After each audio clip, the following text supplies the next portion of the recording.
Oh, yeah, hi, Sean. How are you this afternoon? Good, thank you. Yeah, good. And I was just ringing up to discuss this. Oh, hey, Sarah, are you on speakerphone? Because I can't hear you very well. Sorry, I will That's try much and better. change this. That's much better. Is that better? Yeah. Okay. Yes, so the transgender thing, the problem I have with it is not that adults, until they get to a stage where they need to go through an operation or a change, that's fine because they've got more of a cognitive, rational understanding for it. My problem is certainly with the children, and it's definitely when they start teaching this stuff at school. Now, I just had a conversation with a 9-year-old, and she said that she's going to be starting to get taught about transgender next year in year 5 and 6.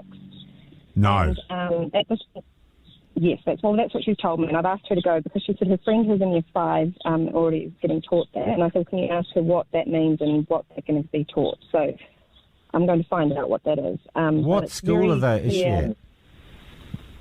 I don't know if I really feel comfortable. Okay. But a state primary school.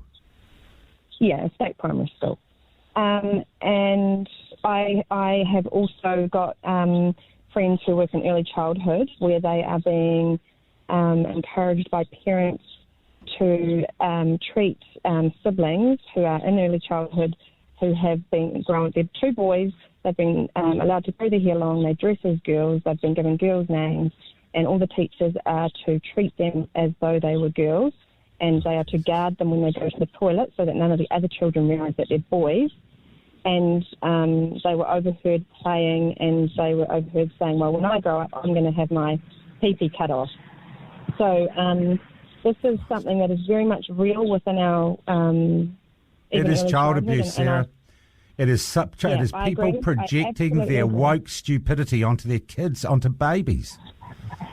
Yeah, it's absolutely horrific. And as you said correctly, that we all grow up uncomfortable in our bodies. I mean, I'm only 162 centimetres with red hair and freckles. I'd love to be a tall, blonde model, but I'm not. And I have to learn to accept who I am and become happy with that and realise that I've got talents and gifts that nobody else has got, and I'm never going to be good at everything. And that's just life. Life is not fair. We're all at some point going to be unhappy, and that's what teaches us resilience, and that's what teaches us to grow. And I'm very concerned with, as Jordan Peterson talked about, is when they start to do compelled speech.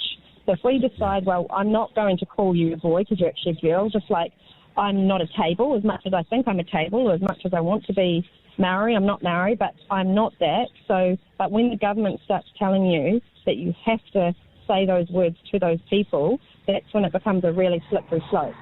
And I'm very, very concerned about this transgender stuff, and also the drag queens in libraries at story time. This is a massive thing that's come from the States, and it's actually happening here in New Zealand now.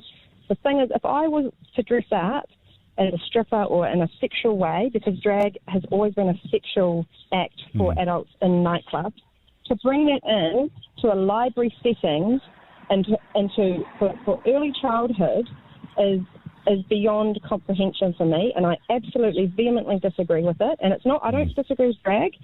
Happy to have drag queens doing their thing for adults, consenting adults. It's a sexual act, it's a sexual dance, it's a sexual show. Go and do it in an appropriate place if that's what you want, but do not bring it to the children. It's not appropriate. It's not age appropriate in any shape or form. Yeah, and you're going to be labelled a TERF, Sarah. Oh, they can label me whatever we want, whatever they want. They'll label me a bigot, they'll label me a racist, a TERF, they'll label me ignorant. I mean, and these people think that just because they call you something, that's what you actually are. That doesn't mean I'm that. And I'm not. I've got nothing against drag queens at all, and I've got nothing against gay people. I've got nothing against transgender people. What I've got a problem with is when you start subjecting it on children and you start confusing them. And I have a problem when it's all over Star Trek too, Sarah. Thank you for your call. Thank you for your call. Daniel, g'day. G'day, Sean. How's it going? Good, thank you.